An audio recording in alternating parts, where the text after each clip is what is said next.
Dr. Norcott. Today I'm joined with my good friend and colleague, Katrina McGhee. Hi, Katrina. Hello. I thought that maybe we could start with our origin story, how we met, because we met through a really, really good friend. When I met you, you were taking something and used a term that I had never heard before. You were on a career break. And that literally blew my mind. Could we maybe start with you talking about what that is and a little bit about, how you got there? Yeah, absolutely. In really simple terms, a career break would be an intentional period of unemployment. So going into it, having sort of a purpose and intentionally being unemployed. So at the time that you met me, I was actually in career break number 2.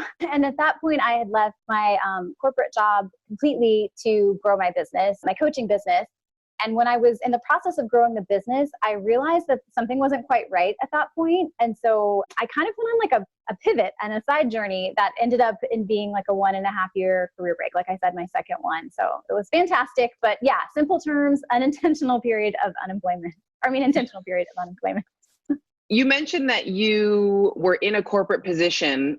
How did you know that this was a period of time you wanted to take?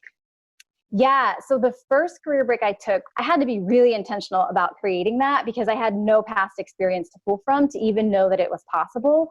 And for me, I think the feeling I had is that I was at a dead end in my life. So my life was good on paper. I had a great job. I had my health. My family was doing okay. Like there were so many great things in my life. But I remember having this moment where I just sort of felt like if I don't drastically change something, this is going to be the next 30 years of my life and I don't feel fulfilled. And so for me, it was like something had to change really drastically. And when I was being honest with myself, I didn't have hobbies anymore. I didn't really have a lot of interests or passions besides like eating out with friends, right? And I was like, wow, I don't even feel connected to myself. And so I was working with a life coach actually at the time and had been working with her for several months to peel off like all the layers of the shoulds, what I should be doing, what I should be thinking, what I should want. And in that process of peeling all of those layers away, it was like, I just want to travel the world. I want to reconnect with myself and I want to create a new future. So I think for a lot of people, it's that sort of burned out feeling. You might feel like you're at a dead end. I know that for some of my clients, it's that feeling of you've lowered your bar so low that you're just looking for a less crappy job, right? Like maybe you've tried a job. You're like, I just want something that has a shorter commute and I can be unhappy, or it can pay less and I can be just like this much happier. It's like really lowering that bar and feeling like you're sacrificing a lot. And I think another sign to look out for is when you are waiting for retirement to enjoy your life. If you're counting down and it's still like 20 years, 15 years, and you're like, if I can just make it 15 more years, then I can start loving my life. Like that's a really great sign that you could use a career break. So having to take a career break seems like you would have to overcome a lot of what you've been taught, what you've learned, a lot of fear about rejecting that. How does somebody get over that kind of fear that comes up when you're basically saying, I know world, you've taught me all of these things about what success should look like for Black women, but not for me? Yeah, that's a great question. And I think the answer starts with unlearning, because like you said, it's a process, right? To have accumulated all these beliefs. And I mean, these beliefs exist for everyone in the US and then it's magnified for Black women, right? So it's not just like they're just off creating it, on their own. It's like layers upon layers upon layers in a culture that just values productivity, efficiency, and like you said, security, right? So I think it's the process of unlearning. Like I said, for me, it was not as simple as I just woke up one day and decided to take a break. It was a burning desire that I'd buried like so deep inside, I could not find it. And it took me about 6 months of working with a coach and just realizing the world was so much bigger than I thought. One thing I think is that we live a life, we're born into a situation and our perspectives sort of narrow as we get older and we get really focused. Our friends mimic our job possibilities, our interests and things like that. So like we form sort of an echo chamber of what's possible. And for me, the process of unlearning that whole sort of narrow view and expanding my mind to what was possible was a process, but it's so powerful. And the moment that I think that you really start to get that maybe the world is not exactly what you thought it was, I think that's a place where curiosity can come in and you can start to question everything, right? Piece by piece by piece. It's sort of like an unraveling. Yeah. One of the things I'm being intentional about in this moment in time is that we are at a point where we can begin to re-envision the world as we once knew it or thought it was fixed, because everything's changing and everything's always changing. But it does feel a little bit like even the way we have to think about meeting and socializing with people has to be rethought. And so in that is perhaps the opportunity to rethink everything. When I hear you talk about taking a career break and some of the steps that you took, I also hear maybe some narratives that maybe I have or maybe other people may have about you have to come from money to be able to do that, or that's kind of like a privileged white girl thing that you can do. What would you say to that? And how do you kind of get past that voice that comes up like, oh, I can't do this because of ... Yeah. So first of all, just acknowledging it, right? Like it's there. So like, let's talk about it. So I love that you even brought that up.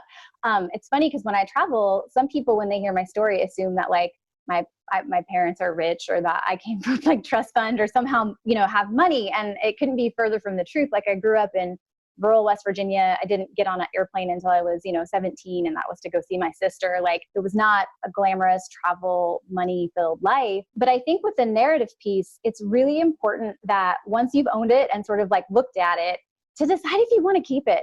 So here's the thing. I think a lot of times we get stuck on wanting to be like, it has to be right or wrong. And when it comes to narratives, there's evidence to prove you right and there's evidence to prove you wrong. And you get to choose the story that you want to believe. So choose the story that makes you feel better. Choose a story that gives you possibility, right? I have met a lot of people that have done things to get their dreams, to make their stuff happen, including myself. When I started saving for my break, I had $50,000 in business school loan. I had a townhouse that I was losing money on with a tenant because the housing market sucked. And I really just missed the boat. It was just a really unfortunate, event.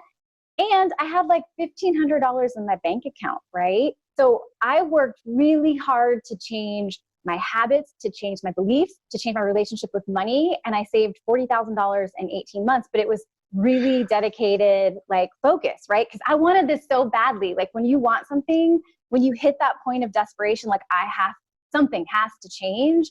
I think then you're really willing to do the uncomfortable things, right? So bringing it back to your question about the narrative, it's like believing what is possible, believing a better story. And so don't make it about, well, my story is right because I see these 3 people that reinforce that belief or reinforce that story. Decide the story that you want and then look for the evidence to support that. Because again, it's not about being right or wrong. I could have told you a million reasons why I could not have taken that break, right? Like I said, I have debt, I have a home, I'm a landlord, I'm losing money on that, I don't have any savings, but I wanted to believe a better thought that made my dream possible. And I think that is shifting your narrative. That is choosing intentionally a different thought and then looking for evidence to support that. And it's a process. It's not as easy as just being like, poof, okay, today I'm going to believe something different. You have to do the work and really catch yourself in the story and decide thoughtfully, do I want to keep this or do I want to work on believing something better? You mentioned something that I just wanted to highlight because I feel like it's important. And it was about inviting discomfort because you really believed it was towards your passion or purpose. And oftentimes people are in really uncomfortable, even painful and dangerous situations, but the fear of unknown is magnified because of the story that they're telling themselves. So the story is, this is a fear, this is a pain that I know, and unknown is bigger, more scary, more fear. And the power of changing that other narrative can really shift something inside of somebody that can allow them to try something new and see themselves in a way as somebody that can like actualize opportunity. And again, like in this point in time, we don't have to believe the narrative of deficit, of there's not enough money in the company to pay you. We can choose to create a narrative where there's resources, where there's opportunities for us in big ways and in small ways. Absolutely. I mean, I fully co-sign on that. And I think it's important to know, right, that our thoughts will create ultimately our results. So, there's the thought model, which says, our circumstances are sort of generally these neutral events that happen, and we get to choose the thought we think about that circumstance, even though sometimes it doesn't feel like you get to choose it. Sometimes it feels like you're just like, oh, well, this sucks. And like, I have no choice in that. But if you believe you can choose your thought, think about how your thoughts will affect your feelings, right? When you have a thought that like, this isn't for me, I'm stuck here, everything else is scary, there is no more possibility, how do you feel? I mean, you feel crappy, you feel disappointed, you feel angry, you feel hurt, you feel sad. And if your feelings produce your actions, if that is what motivates and generates your actions are going to reflect those bad feelings. And ultimately, your results are just the byproduct of your actions, right? So I have a really great short story that I saw this sort of played out. And I'd love to share it with you because I think it's so powerful and it's so easy. In the process of actually selling my home. So at that time, I ended up continuing to rent it. But for career break number 2, I ended up selling my home. And there was a woman that was trying to move in, and she was through like the housing association, like getting support, right, to move in. And I was willing to accept her because she seemed like she'd be a great tenant. But there were some things that just kind of went off the rails. And I remember feeling really sad for her. Like, I wanted to help her. I think she was a single mom. And I just felt like, you know, the situation didn't work out, but I wanted to do something nice. So when I sold my house and I had the money in hand, I wanted to just give her like $500. I wanted to just write her a check and send it to her, just like a love offering. Like, I hope this helps. And I remember reaching out to her and asking her to contact me because I wanted to send her something and I just needed her address. And she never responded to me. Now, the backstory is that, you know, there were some points of pain with the HOA that she'd sort of violated some HOA trying to move in and things like that. And that's why it ended up falling apart. I know that she was telling herself, right? Circumstance neutral. I reach out and I send an email that says, I'd like your address, but she chooses the thought, oh God, this is just one more of those things, right? Like, everybody's always after me. Like, I told her I was sorry about the HOA. Like, why won't you just leave me alone? People are harassing me. Life sucks, right? That causes her to feel bad. That causes her to ignore my email. Therefore, the result is that she never got the money. I couldn't reach her, right? And so it's just the power, right, of that narrative, of that story, of the loop that we get in, and how we don't even realize the way that it is producing and creating results for us that maybe we don't like. That's really powerful. Yeah. I'm wondering if we can shift gears a little bit, because what I think this point that we are at in our conversation is overlapping a lot with some of the things and conversations that I have in my therapy sessions with clients. And I'm wondering if you could talk a little bit about what the difference is between coaching and therapy, and how that comes up in your coaching. And I can talk a little bit about how that comes up when I'm in therapy as well. Yeah, that would be great. So I love that question. And I do definitely get that question from time to time. I think a really easy, sort of simple answer is that in coaching, it's really about taking the pieces of your life and finding a way to shift the pieces to create the future that you want. Now, I've also done therapy as well. And my experience with therapy, and from what I understand about therapy, is it's a lot of focusing on the pieces of your past and helping you to put those together to make things make sense so that you can move forward. I mean, coaching doesn't often deal with healing trauma as well. I benefited greatly from therapy, and I find in coaching, it's very future focused. So it's very much on, you know, moving forward, and it doesn't really matter what is in your past. Like, what is the goal you want, and how do we change your thoughts? How do we change your approach so that you can get what you want, create more of what you want, find the feelings that you're looking to feel? I have a friend who is a peer, and she is a therapist and a coach, and she had a client that she'd done some therapy with, and she did a coaching session with him.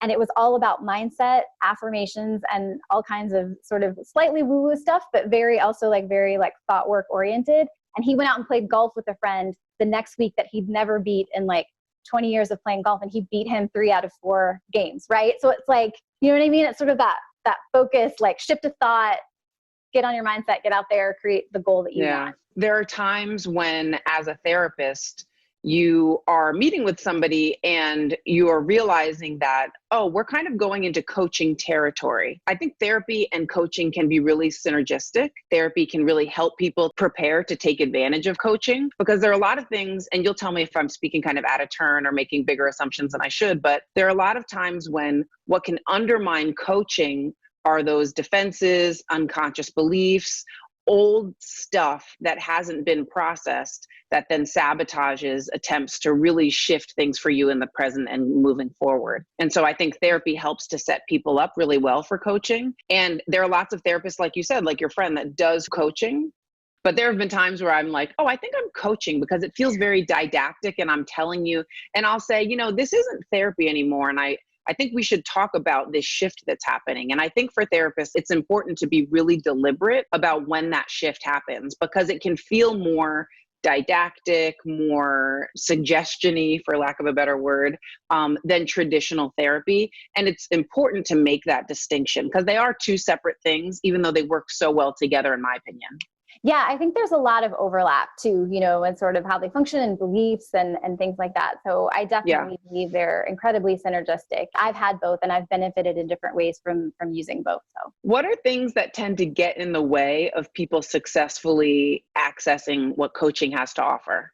Oh, that's a great question. I think at a base level, you have to be open and willing to be coached. That is the fundamental thing. So like you talked about before with that narrative, I think if you come in feeling super committed to your old life, your old results, your old story, like a piece of you wants something different, but you're actually showing up as a person that's really committed to keeping what you already have, coaching is not going to work for you, right? The person that shows up and will be curious and open and consider, not everything a coach would offer is going to be something that resonates with you or something that you're like, oh yeah, that resonates with me, that makes sense, I feel aligned with that, I want to try that. It's not everything. But to actively put yourself on pause, that critical mind on pause, and to be open and consider it and sit with it, practice it. I mean, my clients, I make them do activities and homework all the time. They will do them. And sometimes they'll be like, this was life-changing. And other times they're like, I freaking hated it and I stopped by Wednesday. Don't ever make me do this again, right? But it's the point that you're willing to try, that you're willing and open to experience new things. I mean, to have different results, you have to do things differently, right? So being willing to actually do that, I think that is the only thing that really would hold someone back from being able to receive the benefits of coaching. So I want to shift one last time. And can you spend a little time telling us about your business? Thank you for letting me share this with other people because I really believe in the power of career breaks. So as a career break coach, I am a certified life coach, which kind of is the foundation, right, of what I do. I believe that you can work to make your life better now and be working towards a future goal. I definitely don't believe those are mutually exclusive. And so at my core, I'm really trying to help people create the life that they want. Not necessarily a specific goal, but just the life they want. However, because I am super passionate about the magic and the benefits of career breaks, I am a resource for people. I coach people that want to take a break. Sometimes they don't know it up front. They just know that they're stuck. Like I said, they're maybe looking for that less crappy job or, just feeling like if I could just do this 10 more years of misery, then I can have my retirement or whatever. And I coach them through creating a better life now, but also achieving that goal of a career break. I help them get clear on why they're taking it, what they need it to be, to give them all the things they want, right? Do you want to be recharged? Are you healing from a really difficult season in life? And that is a piece of your journey. Is it about detoxing? Is it about learning? Is it about having fun? Being really clear is so important and knowing why you're doing it, but then also setting it up for success so that when you're coming back from the break, you feel prepared to process this new version of you and all of the experiences you've had, and also to create your next steps, whether it's going back into the job market, starting your own thing, or whatever, you decide to do. And what's it called and where can people find you? It's called Katrina McGhee Coaching, and you can connect with me on LinkedIn, Katrina McGhee, or you can connect with me on Instagram, K McGhee Coaching. But I also have a website, which is just kmcgeecoaching.com. If you wanted to learn more, you can find out more about what I do there. Thank you so much. One thing that always comes across is that I feel increase, I feel possibilities, and I feel really optimistic every time I talk with you. And as I'm thinking about shifting a series towards having people think about opportunities in their life, even from the darkest places and the darkest experience, ways that you can actually have growth and power, I just wanted to have you on and talk with you and have you share your stories and your passion. So thank you so much. Thank you so much for having me today, Candace. I really appreciated being here. I think you asked amazing questions. I think this topic is so important. And so thank you for creating a space where we can share this. Absolutely. All right, everybody, take care of yourself and take care of each other. Bye-bye.